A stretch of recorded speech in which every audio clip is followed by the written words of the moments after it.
Buenos días.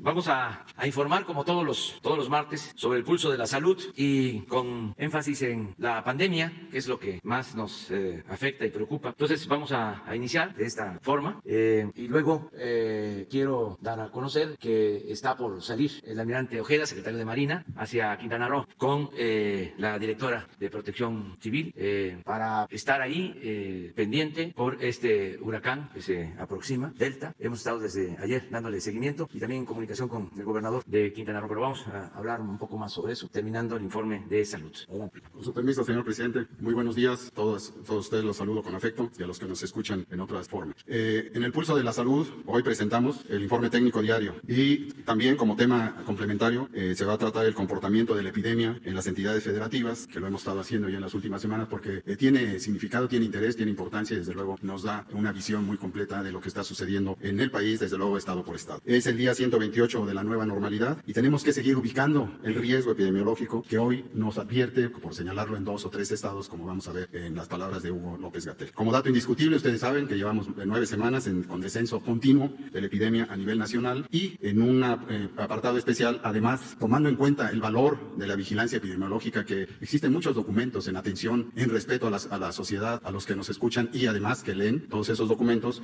tenemos en este momento y en busca, porque es uno de los objetivos de aproximarse a la realidad, de estar ahí, no estar en otro nivel. Y el fin, claro, definitorio de la vigilancia, de ampliar y anteceder el panorama diagnóstico. Y el diagnóstico es lo que más nos ayuda a tener certeza en lo que hacemos. Hugo dará una explicación de las formas de cómo se confirman. Es una delicadeza del doctor Hugo López-Gatell el estar buscando con su grupo, no es solo de una gente, todo el ámbito de la epidemiología, de estar buscando cómo confirmar, cómo estar seguro de los casos. Y nos va a dar estas 4 vertientes que ayer las espetó por segunda vez, como la confirmación es por el laboratorio de un caso, de un nuevo caso, la asociación epidemiológica, que es el contexto de cercanía con el paciente, con la familia, con la comunidad, para poder tener ese complemento epidemiológico, por dictaminación, que conocen ustedes, que es un proceso lento, derivado de un análisis de expedientes que se van formando, que tienen a veces semanas o hasta meses para poderlo hacer con esa confirmación, y finalmente por la estimación. Esto es lo que tenemos para ustedes el día de hoy, y Hugo, por favor, si eres tan amable. Muchas gracias. Presidente, muy buenos días, con su permiso. Maestro, canciller, muy buenos días tengan todas y todos ustedes. Comentamos con mucho gusto y con claridad la situación epidemiológica de COVID en México. En general, nos gusta siempre dejarlo claro, tanto al inicio como al final de las presentaciones, la epidemia sigue activa y es importante que no bajemos la guardia, que no reduzcamos nuestra conciencia del riesgo. Debemos mantener en México y en el mundo entero la conciencia de que esta epidemia sigue y, como hemos dicho desde el inicio, las predicciones en todo el mundo es que seguirá por un tiempo largo, con la esperanza de que al tener una vacuna o más de una vacuna que pudieran ser eficaces, en su momento efectivas, pudiéramos tener un control significativo a nivel mundial de esta epidemia.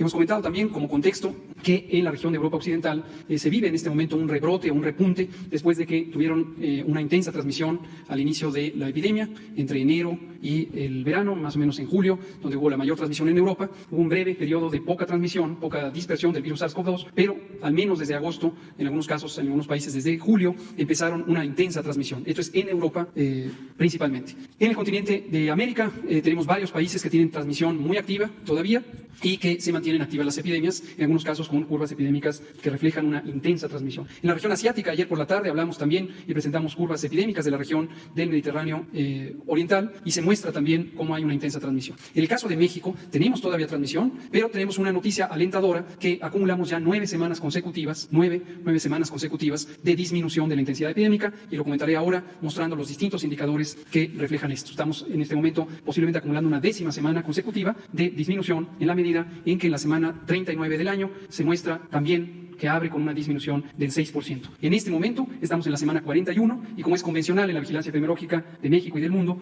los últimos 2 semanas no se consideran estos datos, nosotros los observamos y los interpretamos, pero siempre hay una disminución que es hasta cierto punto artificial, en la medida en que el proceso de flujo de información desde las más de 26.000 unidades de salud donde se identifican a los casos de enfermedad se van integrando. Vamos a ver el informe técnico, es el que presentamos ayer por la tarde, y comentaré lo que ha explicado el doctor Alcocer sobre la dictaminación y la identificación de casos por asociación epidemiológica. Llevamos 128 días del proceso proceso de nueva normalidad. Recordar qué quiere decir la nueva normalidad. La expresión de que es nueva significa que las prácticas que tenemos que tener en nuestra vida diaria tienen que estar siempre enmarcadas en la conciencia de este riesgo de transmisión y mantenernos en un desconfinamiento, un proceso de incorporación a las actividades en el espacio público, en el trabajo, en el transporte, en las plazas públicas, en el comercio, que sea ordenado, que sea cauteloso. Para eso, desde el 1 de junio, utilizamos el semáforo de riesgo COVID, con el que el Gobierno de México le comunica con una metodología estandarizada, trazable, rigurosa, técnica, científica, a las autoridades estatales de salud, que son los gobiernos estatales, le comunica cuál es el riesgo estimado de COVID.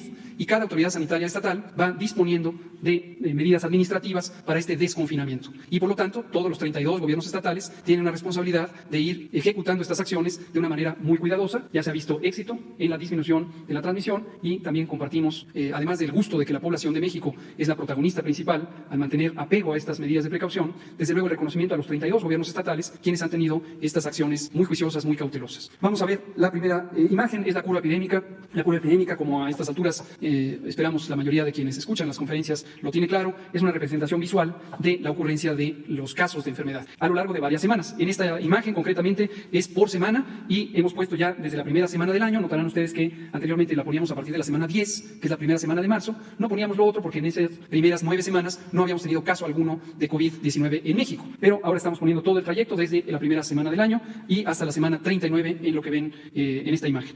Lo que vemos ahí es los 2 millones, más de 2 millones, son 2.007.202 casos que se suman, son personas que han tenido los síntomas de COVID, fiebre, tos, dolor de garganta, dolor de cabeza, malestar general, pérdida del olfato y del gusto y otros síntomas. Desde luego incluye a las personas que han tenido COVID grave, con neumonía, con hospitalización y las personas que lamentablemente han perdido la vida. Ahora se clasifican, como se puede ver por colores en la gráfica, los que están en color verde resultaron negativos, se les hicieron pruebas de laboratorio y no tuvieron indicaciones de que estuvieran infectados por el virus SARS-CoV-2. Los síntomas pueden ser causados por otras varias enfermedades respiratorias. Lo que está en la parte baja de la diapositiva, estas líneas de color ocre o marrón claro, son los casos que fueron confirmados directamente por laboratorio. Y ahorita hablaremos de las otras modalidades de confirmación. También, desafortunadamente, tenemos 81.877 personas que han perdido la vida a consecuencia de este virus letal que ha causado también en el mundo entero un importante incremento de la mortalidad.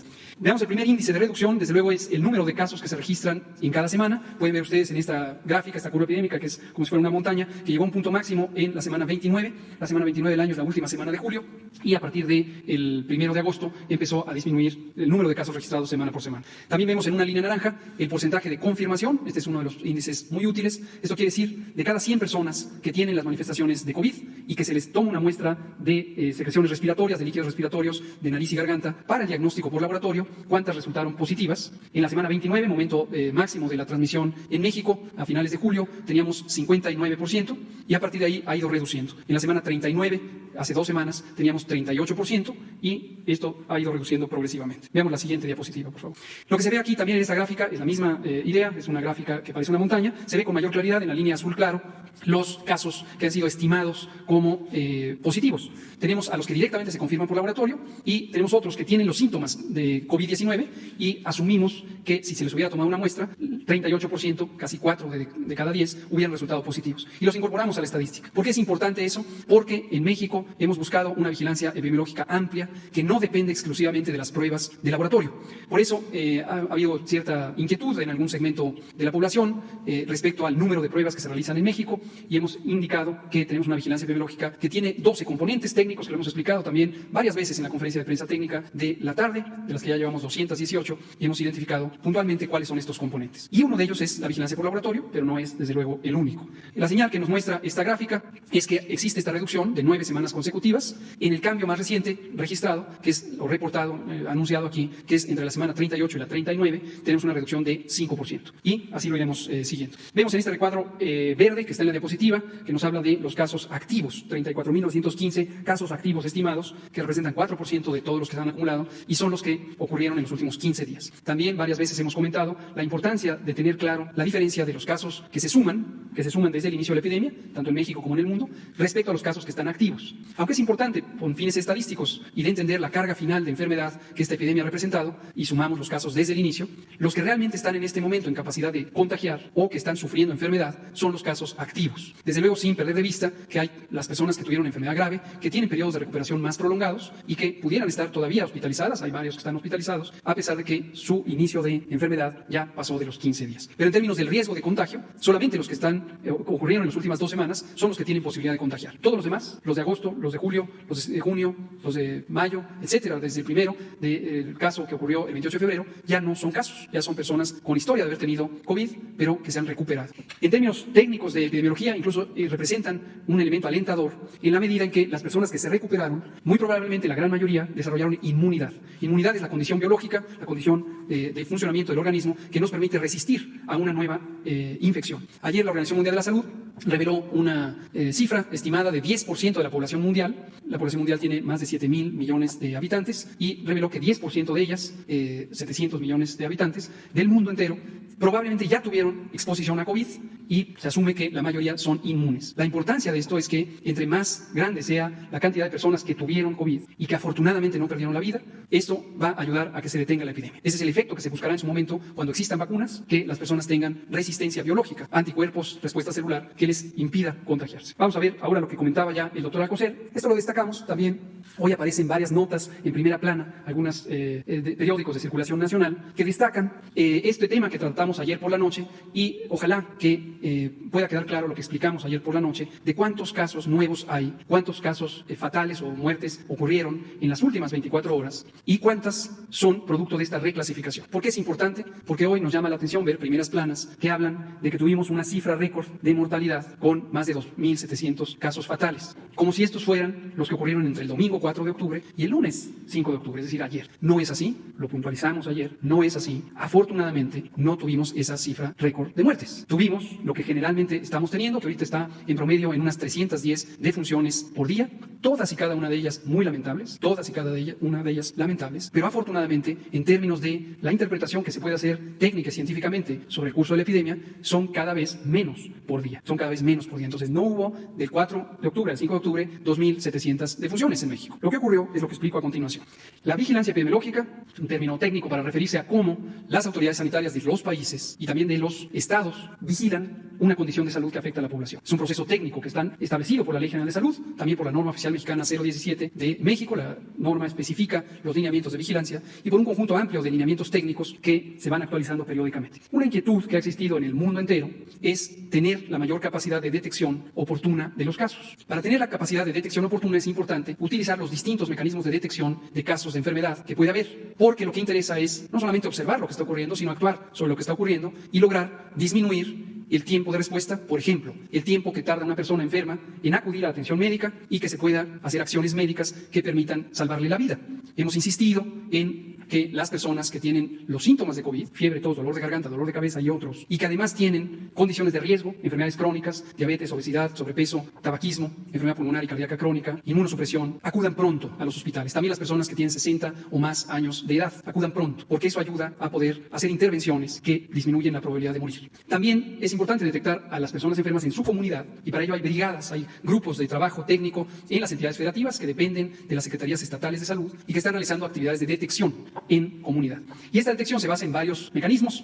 Uno de ellos es el realizar pruebas de laboratorio, pero otro muy importante es el entrevistar a las personas. Entonces, estos grupos de epidemiólogos de campo, como los conocemos, van casa por casa y dicen, ¿usted ha tenido aquí en la familia a alguien con estas características? Sí, este es un caso sospechoso de COVID. Vamos a analizarlo, vamos a canalizarlo a atención médica y vamos a evitar que haya más contagios en la casa, en la familia, en la comunidad. En ese empeño, la Organización Mundial de la Salud ha recomendado para todo el mundo, desde luego incluido México, que se utilicen los distintos recursos de diagnóstico, de detección. Y hace más de 2 meses y medio, y eso lo comentamos en la conferencia vespertina, ampliamos la clasificación de casos. Los casos, las personas enfermas de COVID, pueden ser detectadas por sus síntomas y a eso técnicamente le llamamos casos sospechosos. Y es importante porque ya actuamos sobre ello para proteger la salud y la vida de esas personas y de sus entornos, de sus familiares, de sus conocidos con quienes tienen contactos, y técnicamente así se llama contactos. Y se evita la transmisión en la medida en que casos y contactos se mantienen en el aislamiento por 14 días. Pero no tenemos una confirmación de que tengan el virus SARS-CoV-2. La podemos tener si se le toma una muestra de los líquidos respiratorios, se procesa en el laboratorio y el laboratorio nos dice existe el virus SARS-CoV-2. Pero eso es insuficiente. es importante ampliar a todas las otras posibilidades. Y aquí presentamos justo dos de ellas. Una es el caso que se confirma por asociación epidemiológica. Parece un tema técnico, pero es importante que el público lo conozca. ¿Qué quiere decir eso? Si aquí está una persona que tiene fiebre, tos, dolor de garganta, dolor de cabeza, etcétera, los síntomas característicos de COVID, y por alguna razón, la que sea, no se le tomó una muestra para diagnóstico por laboratorio, pero cuando se le entrevista a la persona, tiene claro que estuvo en contacto, conviviendo con alguien que tuvo SARS-CoV-2, COVID-19, debemos considerar que esa persona también tiene COVID-19, aunque no existe evidencia por laboratorio, porque eso nos permite actuar más tempranamente. Como se ve en la diapositiva, está la definición de caso confirmado por asociación epidemiológica. Asociación epidemiológica es exactamente eso. Si existe la identificación del contacto con alguien que tuvo COVID-19. Esto, como dije, hace más de 2 meses y medio, ajustamos la definición operacional de caso para ampliar la capacidad de detección. Ese es el propósito. En México y en el mundo, muchos países lo hicieron en su momento. Entonces, ayer presentamos lo que se ve en la siguiente diapositiva y les pido atentamente prestar atención a la curva epidémica, que es una representación, lo mismo que estamos viendo, de los casos que han sido confirmados a lo largo de varias semanas. Cada una de esas columnas representa la suma de casos registrados o que ocurrieron en las distintas semanas. Y la gráfica empieza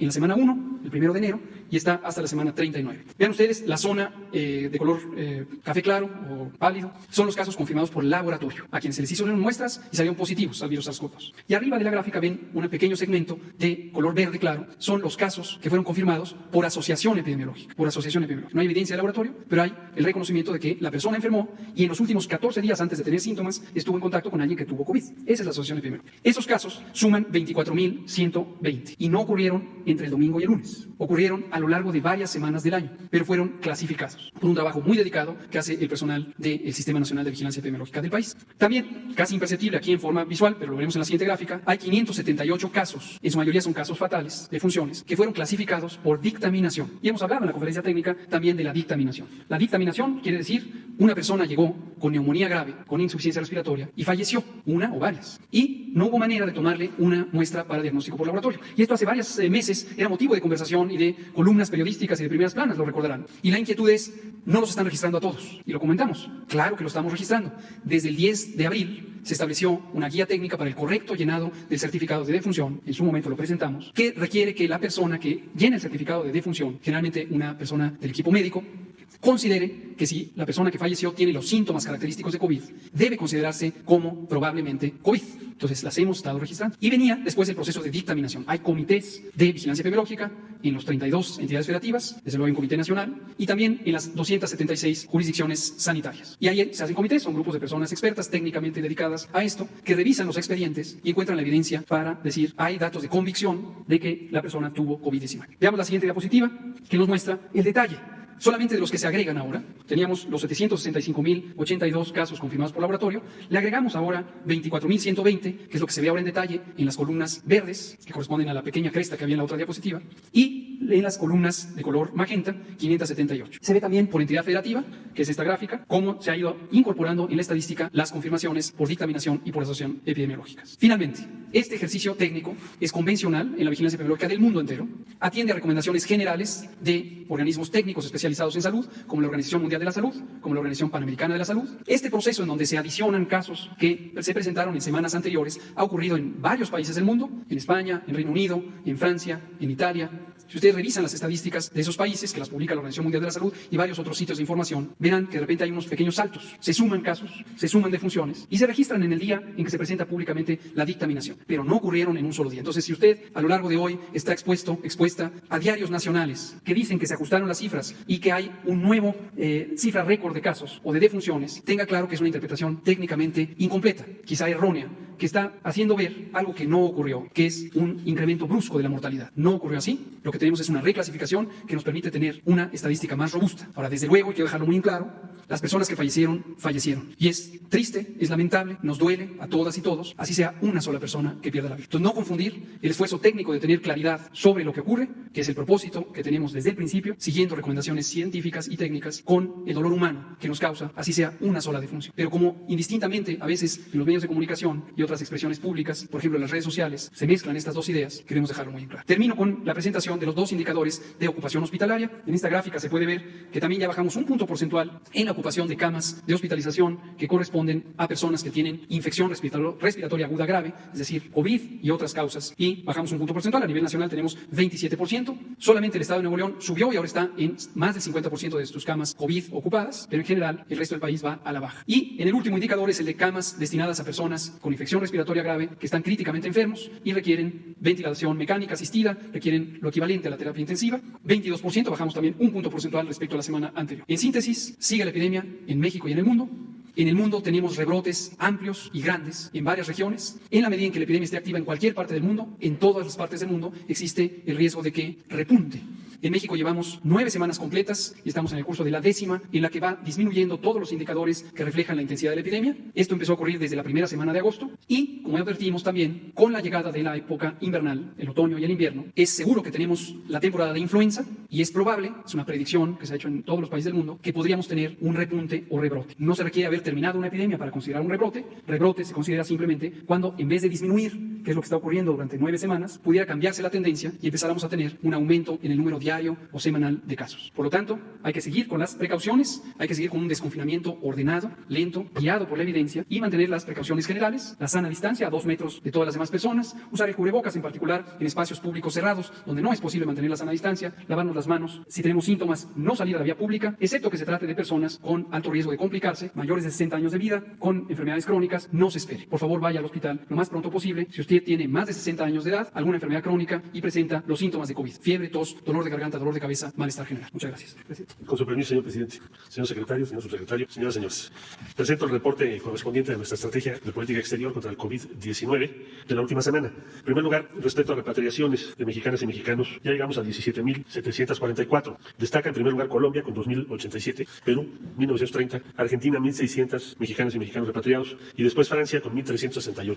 Obviamente, como no hubo restricción de vuelos entre México, Estados Unidos y Canadá, no aparecen esos países, pero si hubiese habido restricciones por parte de México o de Estados Unidos, pues probablemente los números cambiarían. 17.744. El número menor del Medio Oriente con 325. Informarles que se organizó junto con la Secretaría de Salud del 5 al 9 de octubre, en los Estados Unidos en particular, la Semana Binacional de Salud. Esta es una estrategia integral contra el COVID-19 implementada por la Red Consular de México en los Estados Unidos y en Vancouver, Canadá. Entre los servicios que se incluyen en esta semana son campañas de vacunación, clínicas de la mujer, atención psicológica y diversos estudios médicos. Hay más de 8.000 voluntarios que participaron y personal consular para atender a más de 200.000 personas que pudimos atender. Este es el 20º aniversario de la Semana Binacional de Salud, pero evidentemente en esta ocasión ha sido mucho más importante que en otros años. Algunos de los principales componentes de semana que se pueden mencionar son que se introdujo una actividad importante de salud mental con apoyo de la Facultad de Psicología de la Universidad Nacional Autónoma de México para proporcionar asistencia por padecimientos mentales derivados de la pandemia en particular. Participaron los Centros para el Control y la Prevención de las Enfermedades de Estados Unidos, el Departamento de Salud Pública de los Estados Unidos, cosa que agradecemos, así como las escuelas de salud y políticas públicas del sistema de universidades de California. Nuestra población objetivo ha sido nuestros connacionales, sin importar su estatus migratorio, dando preferencia siempre a las personas más vulnerables y carentes de seguro médico, connacionales nuestros en Estados Unidos en esa circunstancia. Se logró la participación y le agradecemos del gobernador de Nevada, Steve Sisolak, quien asistió al Consulado de México en Las Vegas en particular, nos entregó un reconocimiento a la comunidad mexicana y apoyó la jornada gratuita, igualmente en California. Las ventanillas de la salud, que también se trabajan en coordinación con la Secretaría de Salud en todos los consulados de México en los Estados Unidos, están trabajando pruebas gratuitas de COVID-19 y ahora la campaña de vacunación contra la influenza, que nos preocupa mucho. ¿Qué consulados principalmente están trabajando así? Atlanta, Brownsville, Chicago, Denver, El Paso, Houston, Los Ángeles, McAllen, Omaha, Orlando, Raleigh, Sacramento, St. Paul, Salt Lake City y San Diego. Y finalmente, las ventanillas de la salud han atendido a esta semana 2.483.977 personas por diversas consultas y de forma directa 543.958. Aquí tienen ustedes algunas imágenes en Los Ángeles, entrega de kits de protección, en El Paso, campaña de vacunación contra la influenza, que es muy importante, y en Indianápolis, pláticas sobre la importancia de la vacunación, porque hay quien pone en duda la eficacia de las medidas de vacunación. Muchas gracias, señor presidente. Bueno, informarles a todos, a todo el pueblo de México y en especial a la gente de Quintana Roo, el pueblo de Quintana Roo, de Yucatán, de la península, de que se está enviando un equipo de apoyo para prevenir los efectos que pueda causar el huracán Delta. Le he dado instrucciones al secretario de Marina, José Rafael Ojeda Durán, de que él encabece este operativo. Va con él la directora de Protección Ciudadana, de Protección Civil, Laura Velázquez, y se están están movilizando elementos de las Fuerzas Armadas para la aplicación del plan DN3. Se ha dado la instrucción de que se movilicen hacia la península, hacia Yucatán y Quintana Roo, 5,000 elementos con todos los equipos necesarios para proteger a la población. Vamos a estar pendientes y ojalá pierda fuerza el huracán o cambie su rumbo. Pero estamos en eso, informarle a la población que se está atentos a lo que se requiera, lo que se necesite, y también la recomendación para que nos protejamos en lo personal, en lo individual, que todos estén haciendo caso, que se esté recibiendo información. En el caso de Quintana Roo y el caso de Yucatán, los gobernadores están informando constantemente, haciendo lo propio. Ayer estaba aquí el gobernador de Quintana Roo y se trasladó de inmediato allá a Cancún, y hablé también con el gobernador de Yucatán. Entonces hay coordinación, pero es importante que la gente pues atienda las recomendaciones. En las partes bajas hay que salirse, hay que ir a refugios, vale más prevenir, y hay tiempo todavía. De acuerdo a las proyecciones, va a azotar, va a pegar más fuerte hasta la noche, hasta la madrugada del miércoles. Entonces tenemos todo el día para prevenir, hacer caso a las recomendaciones. Muy bien, pues esto es lo que tenemos, y abrimos para preguntas y respuestas. Gracias, presidente. Lisbeth Álvarez, de Diario Basta y Grupo Cantón. Una primera pregunta para el subsecretario Hugo López-Gatell. Las personas se están confundiendo en cuanto a los síntomas de la influenza y el COVID. Por una parte, también a la hora de vacunarse, están pensando que cuando se vacunan se están protegiendo del COVID. Entonces, no sé si nos podría explicar ante el tema. Gracias. Gracias, Luis Álvarez, del Grupo Cantón Periódico Basta, por la pregunta. Es muy útil. Si usted está en casa o platica con sus familiares, con sus amigos, y considera que los síntomas que pudiera tener alguien con quien está conversando, fiebre, tos, dolor de garganta, dolor de cabeza, se parecen al COVID, pero también se parecen a los de la influenza, está en lo correcto, está en lo correcto. Los síntomas de COVID son muy parecidos a los síntomas de influenza. Son dos enfermedades diferentes causadas por distintos virus. El COVID es causado por el virus SARS-CoV-2, un virus nuevo que entró a la especie humana, por lo menos desde que se tiene registro, a finales de 2019, en la última semana, y que no había estado presente entre los humanos. Influenza es un virus que causa una enfermedad muy parecida a COVID-19, pero se llama influenza, y el virus se conoce desde hace cientos de años. El virus en sí mismo no, se describió en los años 40 del siglo pasado, pero la enfermedad se conoce al menos desde el siglo XVI y biológicamente tiene milenios, pero dan una enfermedad muy parecida. Cerca de 8 de cada 10 personas que tengan COVID y cerca de 8 de cada 10 personas que tengan infección por los virus influenza van a tener una enfermedad leve, fiebre, tos, dolor de garganta, dolor de cabeza, malestar general, que se va a limitar a lo largo de 10 o 14 días. Desafortunadamente, 3, 5 o hasta el 7% de las personas que tengan ya sea influenza o ya sea COVID van a tener una neumonía grave, una inflamación de los pulmones, que les va a llevar a necesitar asistencia médica especial, y 2 a 3% en hospital. Durante la temporada de influenza, que en el hemisferio norte empieza en octubre y termina en marzo, todos los sistemas de salud del hemisferio norte del mundo vamos a tener la dificultad médica de poder distinguir entre una enfermedad y la otra. La dificultad estriba en que se presentan igual, pero no se tratan exactamente igual. Porque hoy, en octubre de 2020, al inicio de octubre, tenemos vacuna contra la influenza, que disminuye la probabilidad de complicaciones, y tenemos unos pocos tratamientos antivirales que limitan el desarrollo o la proliferación de los virus influenza, pero no tenemos lo mismo para COVID todavía. Entonces hay que hacer el diagnóstico para poder dar tratamiento contra la influenza, y no tenemos ese mismo recurso para COVID. Respecto a la vacunación, la vacuna que existe hoy en el mundo, no hay vacuna contra el COVID todavía. Tenemos la gran esperanza, hay evidencia científica de que hay varios productos en desarrollo. Ya hemos dicho aquí muchas veces, lo ha dicho el presidente, lo ha dicho el doctor Alcocer, lo ha dicho el canciller Marcelo Ebrard. México hace un esfuerzo claro y completo para tener acceso lo más pronto posible a las vacunas en cuanto existan, pero todavía no existen. Las de COVID, ¿vale? Las distintas vacunas que existen, las que sean seguras, eficaces y de calidad. Y lo que sí tiene México, igual que muchos países, es vacuna contra la influenza. El 1 de octubre, el jueves pasado, próximo pasado, inició la temporada de vacunación contra la influenza. Esta vacuna está indicada en personas que tienen más de 60 años, enfermedades crónicas, embarazadas, las embarazadas también, y niños y niñas de 5 años o menos. Previene el riesgo de complicaciones por influenza, pero no previene, no protege contra el COVID. Gracias. Gracias. Presidente, en cuanto al tema de los fideicomisos que están por desaparecer, usted ha dicho que ese dinero ahora se va a entregar de manera transparente a los beneficiarios.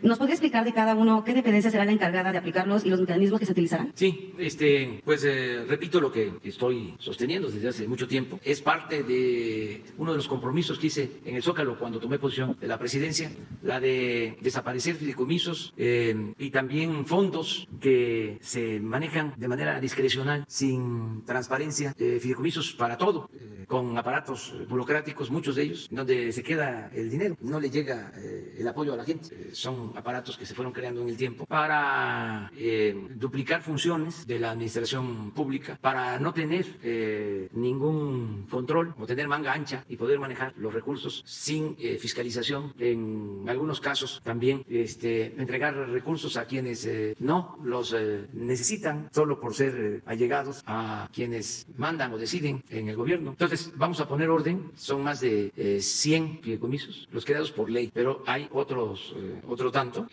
igual, no creados por ley, pero creados por acuerdos del Ejecutivo. Estamos hablando como de 200 o un poco más de fideicomisos. Entonces, ¿qué va a hacer Hacienda? Pues recoger todos esos recursos y entregarlos. Nadie se va a quedar sin apoyo. Si de esos fideicomisos dependen los deportistas de alto rendimiento, pues no tienen ninguna preocupación porque les va a seguir llegando su apoyo. Si de esos fideicomisos depende un artista que recibe una beca, pues no va a tener problemas. Un cineasta, un escritor, según de lo que se trate, ¿no? Entonces, lo único que se va a hacer es una revisión para saber cómo se están ejerciendo esos presupuestos. Va a haber control y vamos rápido a saber si estaban bien aplicados los fondos. Lo mismo en el caso de científicos, quienes están a cargo de investigaciones que tienen que ver con ciencia, con tecnología, igual no van a dejar de recibir sus apoyos. Lo que queremos es que se transparente todo lo que tiene que ver con el dinero del presupuesto y eso es lo que se está planteando. Vamos a hacer una revisión muy pronto de todos los fideicomisos, de modo que ni siquiera van a esperar un mes los que están recibiendo los apoyos. Y les pedimos pues, que tengan comprensión, porque esto se tiene que hacer para evitar que haya personas que no lo necesiten o no lo justifiquen el apoyo, que solo es por influyentismo que están recibiendo estos recursos. ¿Cómo se le llama al que cobra sin trabajar? Aviadores, sí. Que no haya aviadores, pues. Que no un personaje destacado pues tenga como investigador o tenga becado como escritores a sus ayudantes. O sea, a ver quiénes son los artistas, quiénes son los escritores, quiénes son los científicos. Es eso, nada más, porque es dinero del pueblo. Y el que nada debe, nada teme. Va a haber un responsable por sector. Ayer no, se va a agrupar, por ejemplo, todo lo que es educación, cultura, deporte, nos va a ayudar a hacer la revisión. Sí, eso continúa, pero se puede asignar el presupuesto para el fomento de las artesanías a la Secretaría de Cultura. No tiene por qué necesariamente existir un fideicomiso para eso, si hay una entidad del gobierno. Es que estamos ante una dualidad, ¿no?, administrativa. O sea, está el gobierno, pero aparte hay otras estructuras de gobierno. Sí, que se fue creando, se fue deformando la administración. Por ejemplo, les decía que en el caso de educación, cultura, deporte, le pedí a Antonio Álvarez Lima que nos ayude a hacer la evaluación lo más pronto posible. Todo lo que tiene que ver con ciencia, con tecnología. María Eliana Álvarez, la misma directora de CONACYT, va a hacer la revisión y van a ver que pueden salir cosas interesantes. Aquí lo voy a decir, porque me llama la atención de que estén tan nerviosos, porque se van a desconocer estos fideicomisos. Si es un escritor, si es, repito, un académico, un deportista que está recibiendo el apoyo, ¿qué le puede preocupar? Al contrario, ¿saben cómo le hacían? Y se sigue haciendo. Cuando dan becas o apoyos a investigadores, les entregaban un estímulo. Le decían para que compres equipo, tu computadora. Tienes que nada más comprobar que compraste la computadora. Y la computadora tiene que ser de la marca tal. Y la tienes que comprar casi así, en la tienda tal. Muchos, imagínense un investigador que tiene que estar comprobando y comprobando. Estamos hablando de 20,000, de 30,000 pesos. O sea, tiene que estar todo el tiempo juntando los comprobantes y demás. ¿Qué? No un investigador, alguien que está en maestría, en doctorado, en postdoctorado. No es una gente responsable, no es una gente mayor. ¿Qué no podemos confiarle y entregarle lo que le corresponde? Y decir, úsalo para lo que tú consideres te va a ayudar en tus trabajos de investigación. ¿Por qué la tutela? ¿Por qué el gobierno administra todo? ¿Por qué no nos ayuda el propio beneficiario a administrar? Es el caso de, en vez de entregar directo el apoyo a los campesinos, entregarlo a una organización campesina, con los vicios de que se queda el dinero en los intermediarios y no baja, y los campesinos no reciben nada.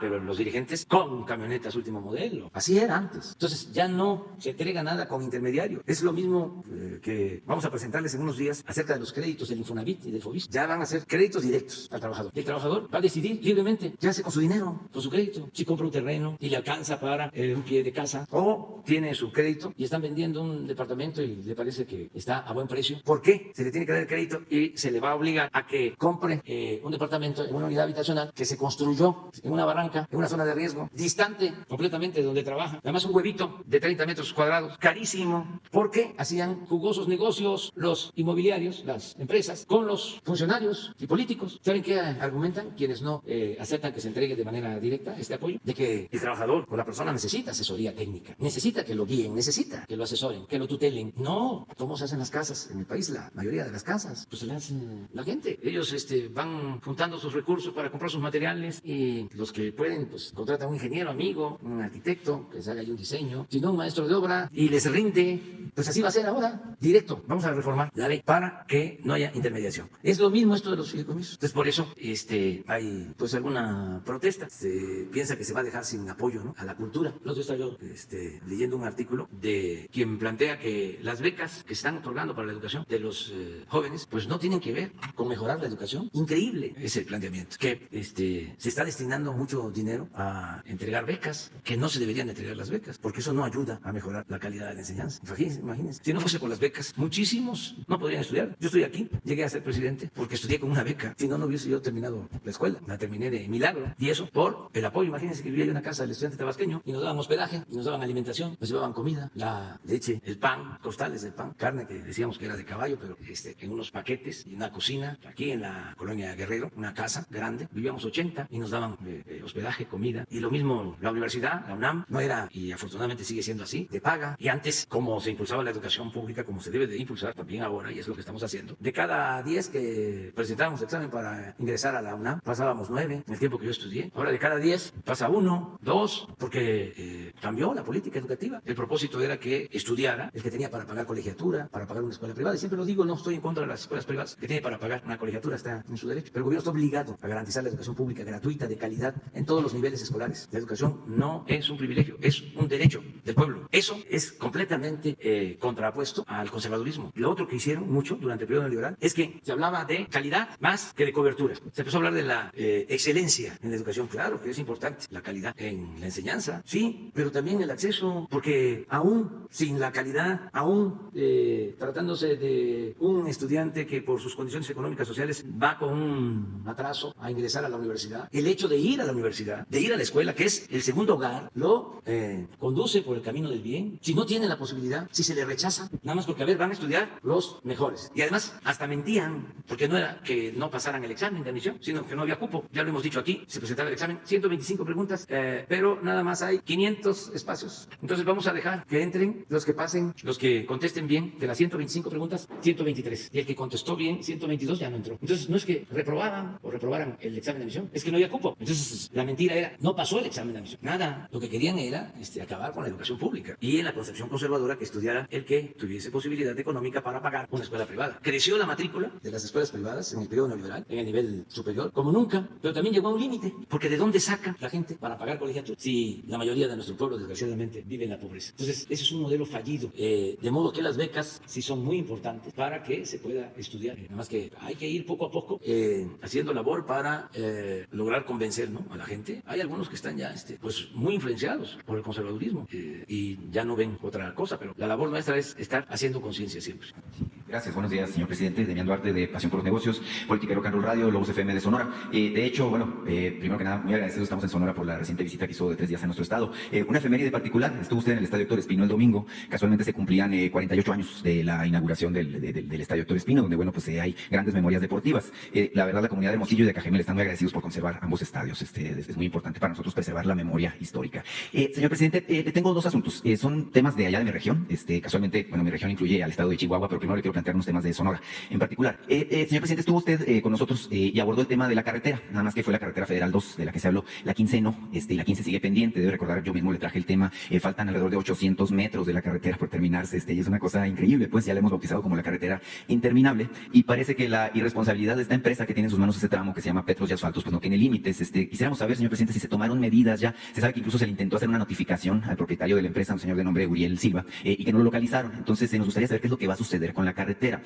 Otro caso en particular de Sonora, señor presidente, son los pescadores de Guaymas, de Yavaros, de Puerto Peñasco, que me han insistido. Estoy hablando de los trabajadores del mar, no de los dueños de los barcos, que insisten en el tema de las concesiones. Usted sabe, se cumplen 30 años de que al calor del neoliberalismo pues se cometió la injusticia de despojarlos de las concesiones pesqueras, y ellos pues están buscando la manera de encontrar, no han encontrado las respuestas que buscan de parte de la CONAPESCA. Sí, señor presidente, yo le planteé el tema hace aproximadamente 3 meses, si hubiera seguimiento. Y un tercer tema de Sonora muy en específico tiene que ver con los mineros de Cananea, señor presidente. Me contactaron ellos ahora que estuvo usted allá en Sonora, porque me refiero a los mineros históricos, los que estaban ahí cuando se privatizó la mina, y que bueno, pues ellos se consideran acreedores a un monto que equivale al 5% del valor que se pagó por la mina, los famosos $55 millones, que nadie sabe, nadie supo, ¿no? Que quedaron en manos del sindicato minero. Ellos me dicen que hay un laudo a favor de parte del Poder Judicial, de tribunales especializados en la cuestión laboral, que ya les favorece con el pago de lo que es esta parte que les corresponde. Me están pidiendo, señor presidente, que le haga saber esto a los mineros para solicitar su intervención, porque es un tema, pues, obviamente de justicia social, que es una injusticia que se cometió hacia ellos al calor del neoliberalismo también, y que bueno, ellos tienen 15 años esperando una respuesta, señor presidente. Si puede comentar al respecto, y le quiero plantear un tema de Chihuahua. Sí,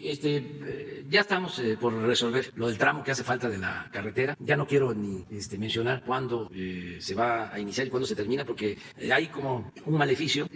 Cada vez que digo que se va a inaugurar en tal fecha, se detiene la carretera o la paran, y hay una especie de chantaje también. Han quedado mal empresas y otros conflictos que hay ahí. Pero ya, ahora parece que ya va a resolverse. Ya está el ingeniero Cedri Escalante viendo este asunto. Lo traté con la gobernadora ahora que fui y ya vamos a concluir. Es un tramo que falta de Santana a Nogales, básicamente. Es el tramo que está pendiente. Acerca del conflicto de los trabajadores mineros del 5%, también me lo plantearon ahora que estuve, es algo que tiene que ver con el sindicato minero. Y hay un proceso abierto.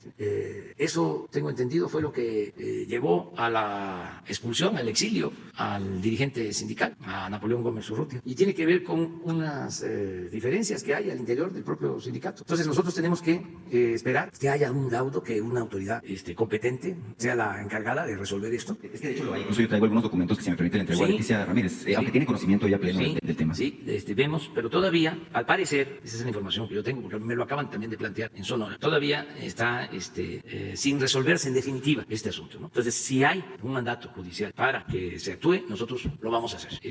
Yo quiero recordar de que este fue un diferendo, fue una disputa que se origina hace como 15 años aproximadamente. Básicamente es una diferencia entre la dirección del sindicato, ¿sí?, y las empresas mineras. Para ponerle nombre y apellido, es unas diferencias, falta de entendimiento entre Germán Larrea y Napoleón Gómez Urrutia. Entonces, en ese entonces tenía más agarraderas, más influencia Germán Larrea. Llegaron a tener los empresarios de la minería hasta una subsecretaría en la Secretaría del Trabajo. Entonces, le ganaron a Napoleón. Se piensa que por influyentismo. Entonces, se tuvo que ir Napoleón al exilio, a Canadá. Esa es la historia. Entonces, cuando estábamos nosotros en campaña, se acercaron los mineros que seguían defendiendo a Napoleón a plantearnos que les parecía injusto que se había expulsado del país a Napoleón. Fui por ese entonces a un viaje a Londres. Me invitó el dirigente del Partido Laborista, Corbyn, y me pidieron los obreros o dirigentes de las asociaciones obreras del Reino Unido una reunión y me plantearon el asunto de Napoleón, que les parecía a ellos que era una injusticia. Entonces, con todos esos elementos, pues lo que hicimos es, garanticemos que regrese Napoleón. No queremos que nadie se vaya al exilio. No se deben de dirimir así las diferencias, ni menos cuando el gobierno se inclina a favor de una de las partes, cuando no hay imparcialidad, cuando no hay un verdadero juez, que eso debe de ser el gobierno. Entonces, regresó Napoleón. Afortunadamente, se han ido arreglando las cosas, ha habido conciliación. Yo espero que se logre una conciliación plena, completa, que haya armonía y que se le resuelve el problema a los trabajadores, que eso es lo más importante. Entonces, si no hay entendimiento, si no hay una conciliación, si no hay un acuerdo, pues lo que establezcan en este caso los jueces, el Poder Judicial, y nosotros nos vamos a ajustar a eso, porque tenemos que actuar de esa manera. Le comentaba el tema de los pescadores de Guaymas, de Peñasco. El caso de los pescadores, lo mismo, vemos lo de los permisos. Hace como 2 meses terminamos de entregar apoyos a 180,000 pescadores del país, de manera directa. Entonces, ya me entró la duda, si son 80 o 180, y como no me gusta decir mentiras, vale más que son los recursos de Bienpesca, que de hecho están muy agradecidos los pescadores. Sin embargo, ellos lo que buscan son concesiones para poder explotar el mar. Se entregan de manera directa y vamos a ayudar a todos y que no haya acaparamiento y que todos tengan la posibilidad de tener los permisos de pesca. Yo creo que Gabriel García... Si me permite, le voy planteando el otro tema, lo relativo a Chihuahua, señor presidente, por cuestiones de tiempo y que los compañeros tengan también oportunidad. Usted acaba de estar en Chihuahua, como sabemos, en Ciudad Juárez. Yo lo que le quiero plantear, no todo lo que viene de Chihuahua es negativo. De hecho, hay muchos ciudadanos de bien, hay mucha gente que es patriota y que le mete ganas a esto de la identidad de los mexicanos. De hecho, me contactaron de parte de la tribu Rarámuri, de los tarahumaras en particular, una persona de nombre Antonio Bustillos, que tengo entendido que usted la conoció en el pasado, de la Sierra de Huachochi. Ellos en particular tienen una inquietud que me pidieron que le hiciera llegar. Usted es un conocedor de lo que es la cultura ancestral de México y sabe que los tarahumaras, bueno, pues tienen en particular muchas virtudes, pero una de ellas es la resistencia, que incluso es una leyenda de los corrales corredores, rarámuris. Ellos me pidieron que le hiciera de su conocimiento, incluso le mandaron un paquete con lo que es el pinole, el pinolillo que ellos producen, el pinolillo rarámuri, porque consideran que es un elemento que puede ayudar a la estrategia que ustedes están emprendiendo de alimentar mejor a los mexicanos, promover precisamente la buena salud, y en particular lo que me decían ellos es que, bueno, les preocupa su estado de salud, señor presidente, es decir, el desgaste al que está usted sujeto, el asunto de la hipertensión de la que padece. Entonces, por eso es que le hicieron llegar este paquete a través de mí, si me lo permite, también se lo puedo entregar a Leticia Ramírez, porque ellos me dicen, es lo que produce nuestra tierra, y el valor de nuestra tierra, pues son precisamente las herramientas que tenemos los mexicanos para salir adelante. Entonces, la pregunta en este aspecto sería, si usted, su gobierno, están dispuestos a considerar este tipo de elementos ancestrales, precisamente para cambiar o mejorar la salud de los mexicanos. Sí, y muchas gracias, y un saludo a todos los que viven en la sierra de Chihuahua, las comunidades indígenas. Es muy probable que yo vaya para allá pronto. Acabo de estar hace relativamente poco. Y sí, conozco de ese alimento que es tradicional y muy bueno. Entonces, aquí con Jesús nos entrega 190,000 pescadores que recibieron el apoyo. Entonces, muchas gracias y le mando a ella un saludo. Lo que se trata es de promover toda la alimentación natural, sí, que fortalezca. Y yo le agradezco por preocuparse por mi salud. Afortunadamente estoy bien, pero no sabemos. Sí. Estamos bateando bien. Muy bien. Los dos, después de tu puesto. Señor presidente, preguntarle, usted la semana pasada planteó el asunto de retomar el proyecto de la construcción del aeropuerto en Tulum. Este proyecto, sabemos, lo habían planteado hace 10 años con el gobierno de Felipe Calderón, pero no prosperó. De hecho, en el diario oficial de la Federación en mayo de 2011 ya se hablaba de la asignación de 2 terrenos, el Porvenir y la Escalera. Preguntarle si se van a utilizar estos mismos terrenos y cuánta inversión prevé que se pueda destinar precisamente, o se pueda necesitar para la construcción de este proyecto, que por cierto ayer nos decían los empresarios que no estaba todavía contemplado en este primer paquete, pero que lo tenían, así lo dijeron, en la tubería, para que pueda salir en alguna de las demás propuestas. Sí, ya había un anteproyecto, pero no se concretó en tiempos de otros gobiernos. No sé exactamente si con Calderón o con el presidente Peña, pero se tiene el terreno. Son como 1,500 hectáreas que tiene ya el terreno, se tienen los anteproyectos y lo va a construir también el ejército, los ingenieros militares, igual que como se está haciendo el Felipe Ángeles, de la misma forma. Vamos a comenzar, pues yo creo que a principios del año próximo, ya a trabajar, porque lo vamos a inaugurar en el 2023. Ya es un hecho que se va a llevar a cabo esa obra. ¿Es en esos mismos terrenos que ya estaban? Sí, hay 2 predios, en efecto, uno de la Secretaría de Comunicaciones y otro de la Secretaría de Marina, en esa zona muy cercana a Tulum. Entonces se va a llevar a cabo esa obra. ¿Se tiene información de por qué no prosperó hace 10 años? Porque de hecho sí se emitió la licitación y quedó desierta. Es que, como en todo, pues hay competencia. Entonces, al hacer el aeropuerto en Tulum, se piensa que se le hace competencia al aeropuerto de Cancún, pero no. La verdad que da para los dos, da para que Cancún siga teniendo mucha afluencia, llegan muchos turistas por ese aeropuerto, y al mismo tiempo ayuda el que se tenga el de Tulum, que es una región ahí donde ahora están con la incertidumbre por el huracán, pero es una de las regiones más bellas del mundo. Además, ahí va a estar el tren Maya, se va a integrar toda esa región de Quintana Roo, de Yucatán, de Campeche, Chiapas. Es todo un desarrollo para el sureste. Ya vamos a hablar del proyecto en general, pero yo espero que en el 23 estemos inaugurando el tren y el aeropuerto de Tulum. 1,500 kilómetros de vías férreas y el aeropuerto de Tulum, que no solo es el aeropuerto de Tulum, es aeropuerto de Palenque, aeropuerto en Campeche, aeropuerto de Mérida, aeropuerto en Chichén Itzá, aeropuerto en Cancún, aeropuerto nuevo en Tulum, aeropuerto en Chetumal. O sea, es tren y aeropuertos, con el propósito que se impulse al sureste. Y preguntarle también, usted mencionaba en esta reunión que tuvo con el gobernador Carlos Joaquín, si se habló de este tema, también de las afectaciones que está teniendo por estas cuestiones de la llegada de huracanes y también la situación de los fondos para la reconstrucción, porque usted ha mencionado son destinos turísticos muy importantes. Sí, todo lo que se necesite para apoyar a la gente se va a destinar a ese propósito. No es para presumir, pero tenemos finanzas públicas sanas. Es buena la recaudación, tenemos recursos, tenemos disponibilidad de presupuesto. Para la salud ya estamos firmando acuerdos para la compra de vacunas. No dejamos de rehabilitar hospitales. Por ejemplo, acabo de hacer el compromiso en Hermosillo de transferir 200 millones de pesos para terminar el hospital de Hermosillo, y el compromiso de equiparlo, que va a significar una inversión de 500 millones de pesos, solo el equipamiento. Entonces, con la gobernadora. Entonces, tenemos estos fondos, afortunadamente, para que no falte nada de lo que se requiere, que es indispensable, necesario, prioritario para el pueblo. Ahora, el que quiera medrar, que se vaya por un tubo. Finalmente, bueno, usted hablaba el otro día del tema de las concesiones, que también haría una revisión. Apenas el Senado también aprobó la aplicación de multas de más de 1 millón a quienes, por ejemplo, en tema de playas de los diferentes estados, pues se atreva a negar el libre acceso de las personas, porque ya existía un abuso por parte de quienes tienen estas concesiones, que no necesariamente es que los hagan dueños de los mismos espacios. Y bueno, pues preguntar, la Semarnat también ya está entregando el libre acceso de ciertos espacios, preguntar hasta dónde o hasta qué tanto de territorio que se ha concesionado se va, pues entre comillas, a entregar, porque pues a final de cuentas no es propiedad de ellos, sino simplemente con concesiones. Sí, primero deteniendo las leyes que buscaban la privatización de los litorales, de las costas.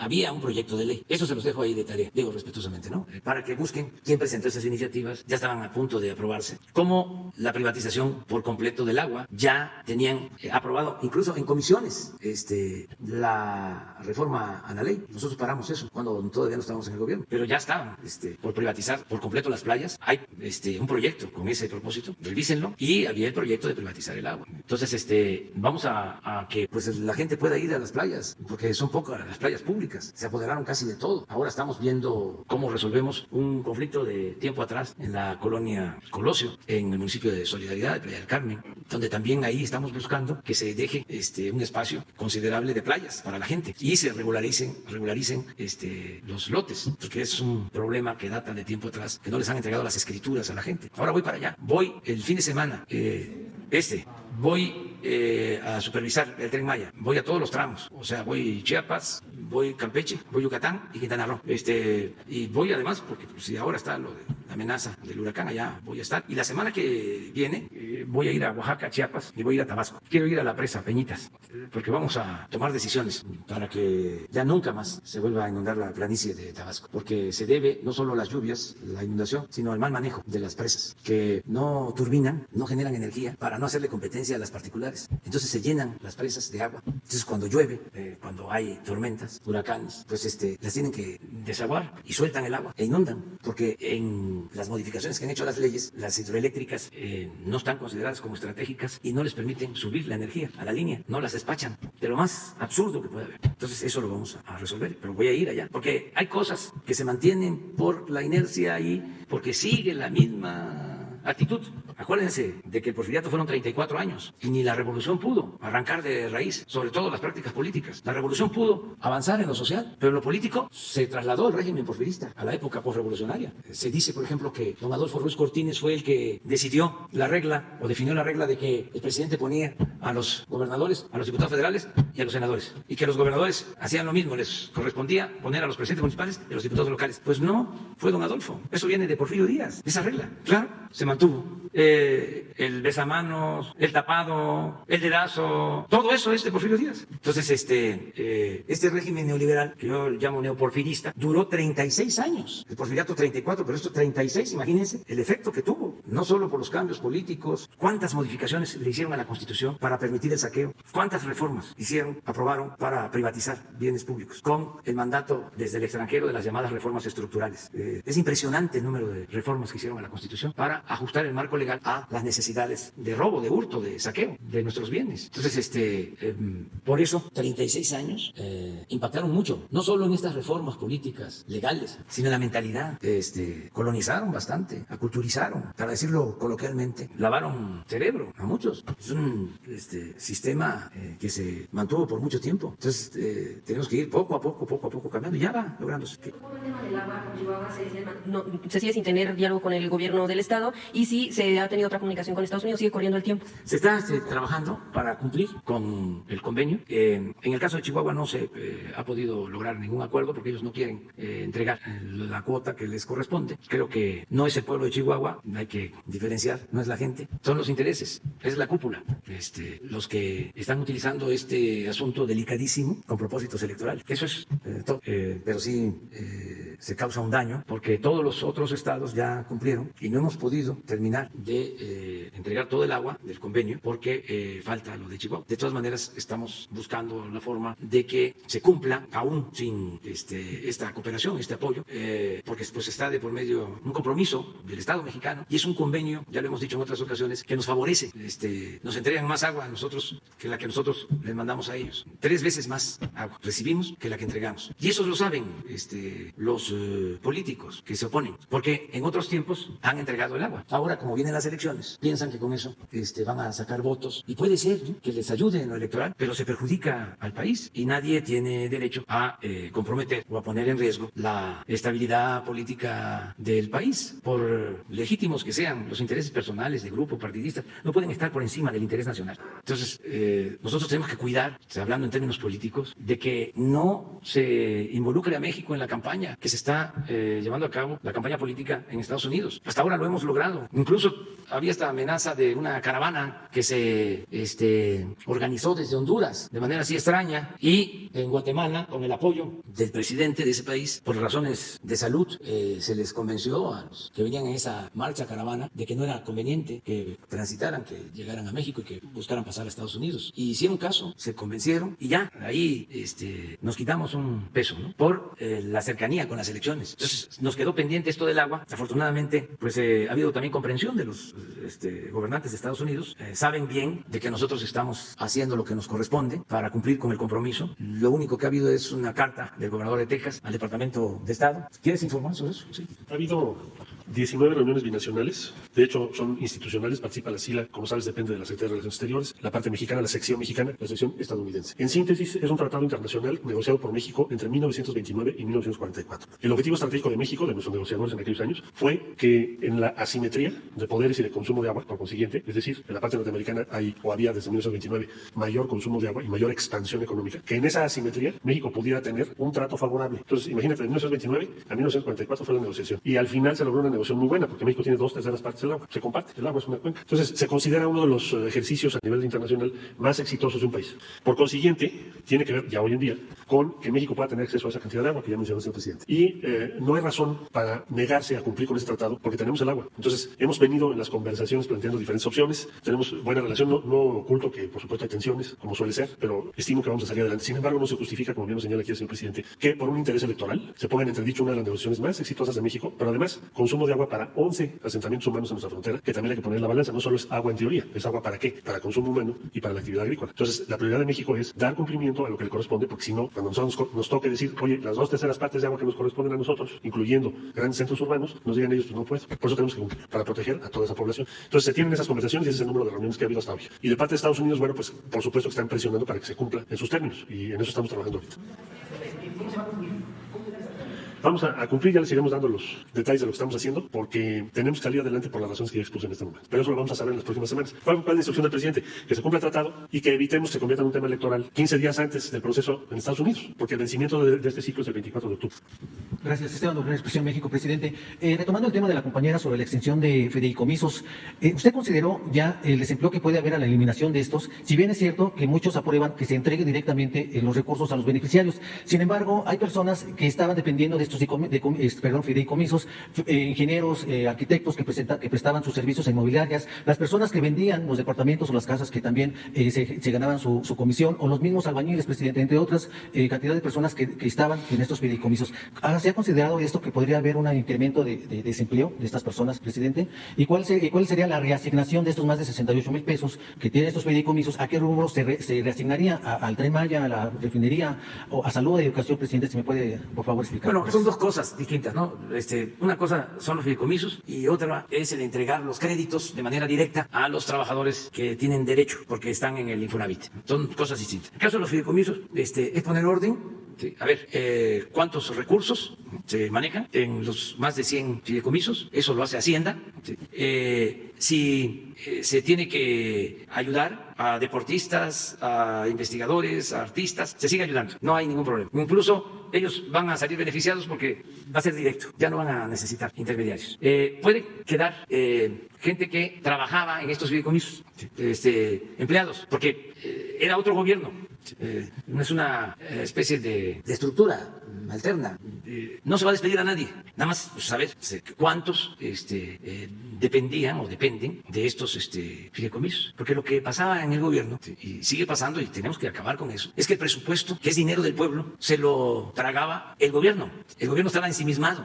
Todo el presupuesto se quedaba para pagar a quienes trabajamos en el gobierno y para los gastos del gobierno. Y no se le transferían fondos de ese presupuesto al pueblo. El gobierno estaba ensimismado en un gobierno mantenido y bueno para nada. Entonces, ahora lo que queremos es que la mayor parte del presupuesto vaya al pueblo. Menos aparato burocrático, menos lujos, menos gastos superfluos, menos extravagancias en el gobierno y más apoyo a campesinos, a obreros, a estudiantes, a adultos mayores, a personas con discapacidad, a los pobres, a quienes se dedican a actividades productivas. Eso es básicamente. Entonces, en el caso de los fideicomisos, quienes están recibiendo apoyo van a seguir recibiendo ese apoyo. Los que trabajan como funcionarios en esos fideicomisos no van a ser despedidos. Nada más vamos a ver qué es lo que están haciendo. Puede ser que sean reubicados, pero no van a despedirse de trabajadores. Y lo tercero es que estamos seguros de que vamos a ahorrar. Entonces, ese ahorro, que es tu pregunta, ¿a dónde va a ir? Sí. Dicen los que no nos ven con buenos ojos, al Tren Maya. No necesariamente. Es recurso que se requiere para comprar las vacunas de COVID, para que se tenga el derecho a la vacuna de manera universal, que todos podamos ser vacunados. Se va a emplear bien, va a ser para la gente el apoyo. Entonces, es distinto lo que yo planteaba de el Infonavit y del Fobiste. ¿Qué va a pasar con esos albañiles? Pues van a tener trabajo, nada más que ya no en las empresas que se dedicaban a la construcción de estas unidades habitacionales, sino van a tener trabajo con el que va a construir su casa, que lo va a contratar. Además, pueden seguir las inmobiliarias y hacen una unidad habitacional bien hecha y el que recibe el crédito va a esa unidad habitacional y dice, me gusta el departamento, lo quiero comprar, pero ya es libre el trabajador para que él pueda decidir lo que le conviene, no tratarlo como menor de edad y menos transarlo, porque les venden departamentos 2-3 veces arriba del precio real.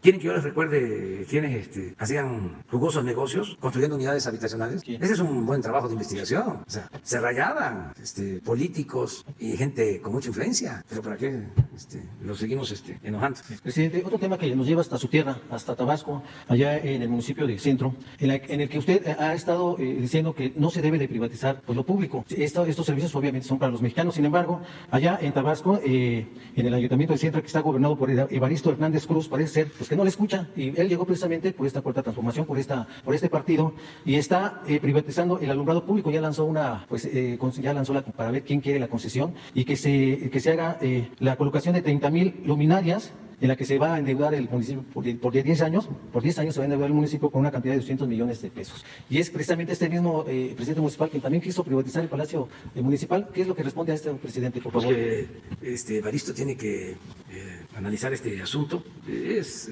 gobierno municipal, ellos tienen autonomía, tienen independencia. Yo nada más opino que no se debe de privatizar. Ya pasó ese tiempo. Y luego, no es este caso, pero suele pasar que cuando se privatiza, ya está de antemano escogido el que se va a beneficiar. Como era en la época de Salinas, que hacían la faramaya de hacer una licitación, una subasta de un banco, Banamex, Bancomer, y ya se sabía a quién se lo iban a entregar. Nada más era simular de que se trataba de una licitación o de un concurso o de una subasta. Eso se puede probar.